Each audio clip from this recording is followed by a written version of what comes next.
에스라 4장 말씀입니다. 에스라 4장 1절에서 6절까지만 제가 봉독하도록 하겠습니다. 에스라 4장 1절에서 6절입니다.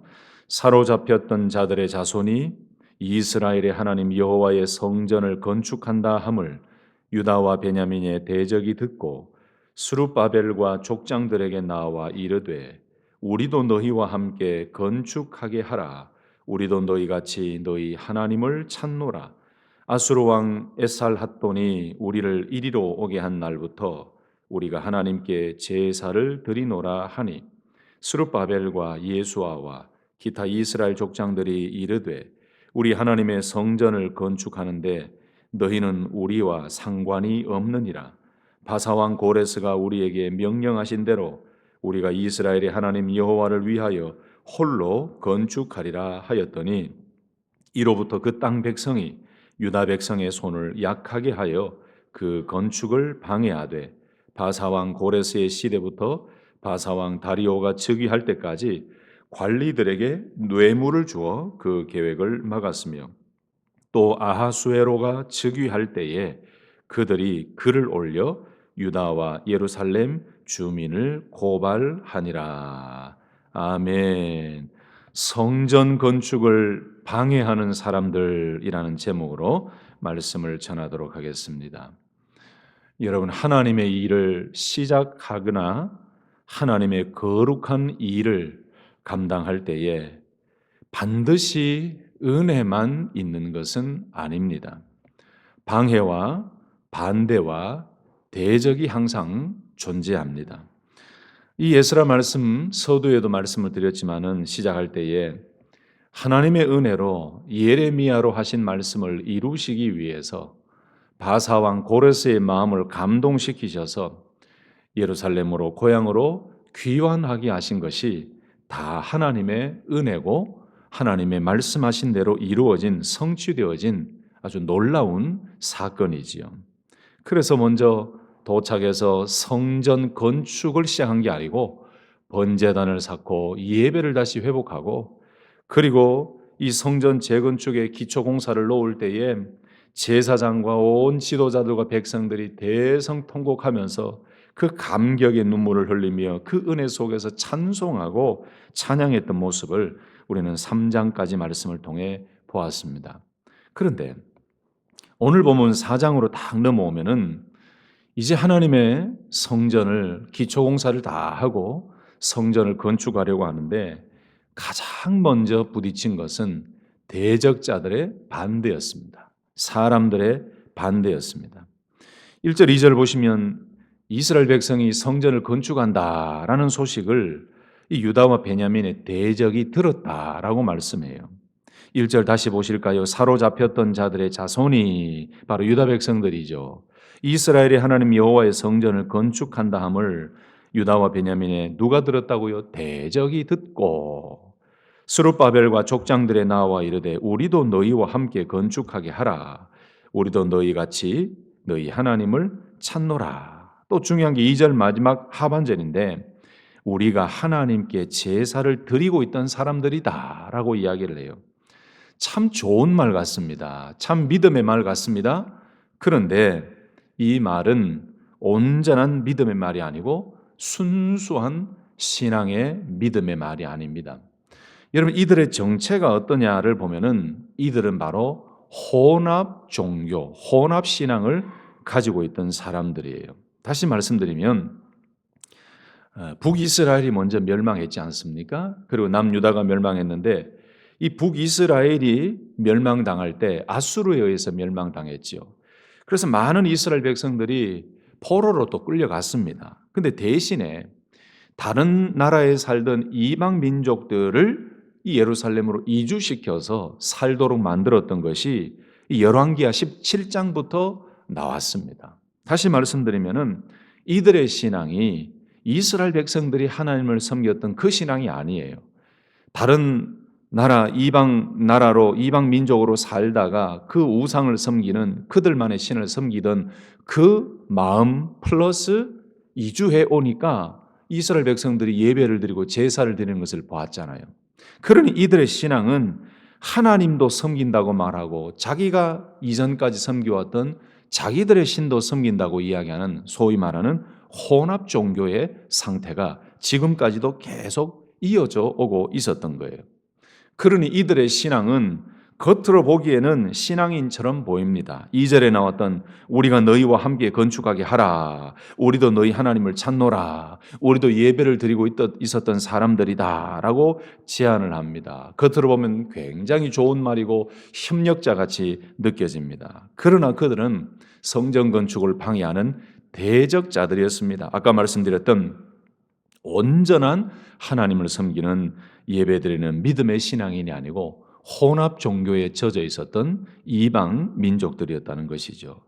여러분, 사탄은 노골적으로 공격할 때도 있지만 이렇게 좋은 척하면서 아주 고급스러운 단어를 사용하면서 협력자인 것처럼 다가오고 접근할 때가 있습니다. 그때가 더 위험하죠. 오늘 여기에 본문에 등장하고 있는 대적자들은 신앙적인 이유에서도 이 유다 백성들과는 달랐습니다. 유다 백성은 언약 중심의 온전히 하나님을 섬기는 언약 중심의 신앙인들이었는데 대적자들은 혼합 신앙을 가지고 있었어요. 또 이런 마음이 있었겠죠. 요즘도 그런 게 있는데 여러분 텃세라는 것 아시죠? 텃세. 사실은 포로 생활하고 돌아온 이들의 고향이에요. 이들이 예루살렘 성전에서 예배를 드리고 하나님을 섬기던 사람들인데 하나님께서 북이스라엘 남유다를 멸망시키실 때에 그 이방 민족을 도구로 사용하셔서 포로로 끌려가게 하시고 그런 고통과 아픔의 스토리 가운데 다른 이방 민족들이 들어와 살았던 사람들이죠. 이주민들이잖아요. 근데 지금 자기들이 주인 행세를 하는 거예요. 텃세를 부리는 거예요. 이미 그 땅에서 자리 잡고 자기들 예배드리고 있었던 사람이니 우리도 건축에 참여하게 하라. 사실은 그들의 영향력을 강화시키려고 하는 여러 가지 복잡한 생각과 의도가 들어가 있었던 거지요.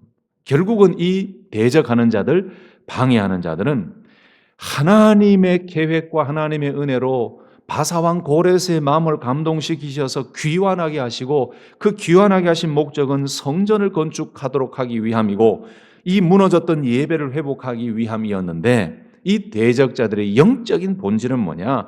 하나님 중심의 성전 건축과 회복을 방해하는 세력이다라고 생각하시면 되겠지요. 여러분, 우리에게 필요한 것이 바로 이런 영적 분별력입니다. 신앙처럼 보이지만 우리의 믿음 생활을 방해하는 많은 악한 사단의 공격과 세력이 있습니다. 여러분, 오늘 하루를 지내실 때에 모든 제안이나 모든 사람들의 다가오는 것이 다 우리에게 영적인 도움, 하나님의 뜻을 이루는 거룩한 일은 아니라는 사실을 기억하시고 영적 분별력을 가지고 하나님의 일을 감당하기에 부족하지 않는 믿음의 승리의 삶이 되시기를 예수님의 이름으로 축복합니다. 여러분, 교회를 섬기고 교회가 부흥하고 거룩한 하나님의 일을 하려고 할 때도 사단은 가만히 있지 못해요. 막 배아파합니다. 성도가 은혜 받고 성도의 영적으로 신앙적으로 성장하고 성숙하려고 할 때 사탄은 배가 아파서 가만히 두지 않습니다. 무슨 방법을 쓰든지 방해를 해요.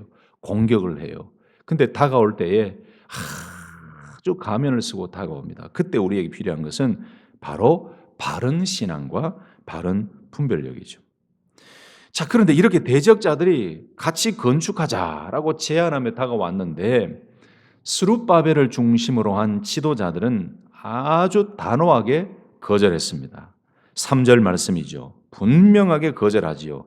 영적 분별력을 가진 거절입니다. 스룹바벨과 예수아와 기타 이스라엘 족장들이 이르되 우리 하나님의 성전을 건축하는데 너희는 우리와 상관이 없느니라. 하반절에 우리가 이스라엘의 하나님 여호와를 위하여 홀로 건축하리라 하였더니라고 말씀해요. 여러분, 이렇게 분명하게 거절하는 것은 아주 정말 영적인 분별력을 가진 거절인데 이것은 단순하게 사람을 배타하는 그 의미가 아니지요. 신앙의 순수성을 지키려고 하는 어떤 영적인 결단이 담겨져 있는 거절입니다. 여러분, 그래서 하나님의 거룩한 일은 하나님의 방법으로 해야 됩니다. 아멘이십니까? 하나님의 일은 하나님의 방법으로 해야 돼요. 신앙에는 반드시 거절해야 될 일이 있습니다. 하나님의 일을 하나님의 방법으로 하려고 할 때에 반드시 거절해야 될 일들이 있습니다. 거절해야 될 것들도 있고 거절해야 될 일들도 있습니다. 타협하지 않는 믿음, 타협하지 않는 신앙. 그래서 우리는 늘 신앙의 순수성을 가지고 하나님의 일은 하나님의 방법으로 해야 된다는 그 믿음을 가지고 올곧게 나아갈 때에 성령 하나님께서도 우리를 도와주실 줄로 믿습니다. 자, 그 다음에 4절 5절 보시면 이제 그랬더니 우리 홀로 건축하겠다, 함께 못하겠다라고 했더니 이제는 막 노골적으로 대적자들이 방해를 하고 공격을 합니다. 4절을 보니까 유다 백성의 손을 약하게 하여 그 건축을 방해하되라고 말씀해요. 아주 직접적으로 이제 방해하기 시작하죠. 여러분, 여기에 유다 백성의 손을 약하게 했다라고 말씀하는데 여기 손을 약하게 했다라는 의미는 원래 레라핌이라는 단어예요. 원래 이 원형이 라파 이런 뜻인데 그 말 그대로 이 손은 복수용으로 되어 있습니다. 이 손들을 말해요. 이 손들을 약하게 했다라는 말은 그 말 그대로 힘 빠지게 한다, 낙심시킨다, 손을 늘어뜨리게 한다, 힘 빠진 상태로 만들어버린다 이 말이에요.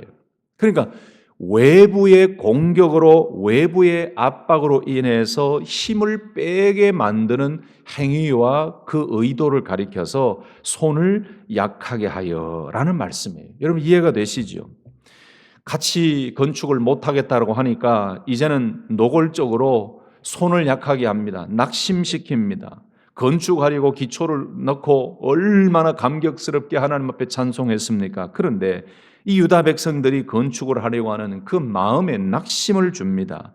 이 열심히 하려고 하는 그 손을 늘어뜨립니다. 힘 빠진 상태로 만들어 버립니다. 그리고 두렵게 만듭니다. 여러분, 그래서 이 손을 약하게 했다라는 것은 단순한 육체적인 힘이 없어졌다라는 의미보다 일할 힘과 의지와 마음의 자세를 완전히 꺾어버렸다 이런 의미예요. 여러분 영어 성경 번역에도 보면은 이 세 군데 NIV나 킹 제임스 버전이나 ESV나 다 찾아봐도 낙심시키다, discouraged라고 되어 있고 그 다음에 손을 약하게 하다 그 말 그대로 나와 있고 의욕을 상실시키다 이 단어들로 쭉 나와 있어요. 그러니까 오늘 이 대적자들이 유다 백성들의 성전 건축을 못하게 만들기 위해서 가장 첫 번째 했던 실제적인 공격은 낙심시키는 일이었어요. 두려움을 심는 거예요. 의욕을 꺾어버리는 거예요. 공동체, 유다 백성들의 공동체 사기를 떨어뜨리고 꺾어버리는 것입니다. 여러분 오늘날도 사단의 전략은 가장 먼저 우리의 심령을 공격합니다. 은혜 받고 열심히 주의 몸된 교회를 위해 하나님의 나라와 영광을 위해 섬기려고 할 때 사단은 가장 먼저 공격하는 곳이 어디냐? 내 마음이에요. 우리 성도들의 마음을 콕 공격합니다. 그래서 낙심시킵니다. 여러분 그런데 신앙생활 하다 보면 다 경험하시잖아요. 사단의 전략이 많이 드러나요. 항상 보면은 은혜 받고 더 막 부흥하려고 할 때 성도들의 마음을 낙심시켜요. 심지어 목회자들의 마음을 낙심시켜요. 사단의 공격이 그래요. 여러분 그래서 교회가 이단에 넘어지고 교회가 여러 가지 문제에 넘어지고 교회가 막 어려워지는데 그 사단의 전략 가운데 하나에 지도자들의 마음을 공격해요. 그래서 낙심시키고 하나님의 일을 하기 위해서 해도 소용없다라는 마음의 자포자기 좌절하게 만들어요. 이거는 교육자들뿐만 아니고 성도들을 향한 사단의 전략도 똑같습니다. 손을 약하게 해버려요. 그렇게 기쁨으로 열심히 섬기던 그 섬김에서 다 내려놓게 해요. 아이고 해봐도 소용없다. 낙심이 되게 만들어요. 그 낙심하게 만드는 요인은 여러 가지겠죠. 환경으로도 낙심시키고 사람 때문에도 낙심시키고 말 때문에도 낙심시키고 여러 가지 만족이 되지 않아서 낙심시키고 방법은 여러 가지예요. 사랑하는 성도 여러분, 오늘도 사단은 우리가 은혜 받고 성장하는 것을 가만히 두고 보지 않습니다. 우리의 마음을 낙심시키고 우리 심지어는 부부 사이의 마음을 낙심시키고 가까운 사람의 마음을 낙심시켜서 신앙생활이 맛이 없게 만들어요. 오늘 사단이 공격할 때에 아하, 사단의 공격이 이건 걸 내가 알기 때문에 사단의 공격에 넘어가지 마시고 또 무너지게 하는 사단의 전략에 넘어가지 마시고 오늘 하나님의 은혜만 붙들고 승리하는 복된 하루가 되시기를 예수님의 이름으로 축복합니다. 그 다음에 두 번째 방법이 나와요. 먼저는 낙심시켜버려요. 두 번째 방법은 뭐냐면은 관리들에게 뇌물을 줍니다. 5절에 보니까 바사왕 고레스의 시대부터 바사왕 다리오가 즉위할 때까지 관리들에게 뇌물을 주어 그 계획을 막았으며 라고 해요. 여러분 구약시대나 현대나 뇌물은 다 있었습니다. 요즘도 정치판이나 모든 살아가는 이 뉴스를 들어보면은 물질, 돈 때문에 문제가 많이 생기죠. 뒷돈 때문에 뇌물을 주는 거예요.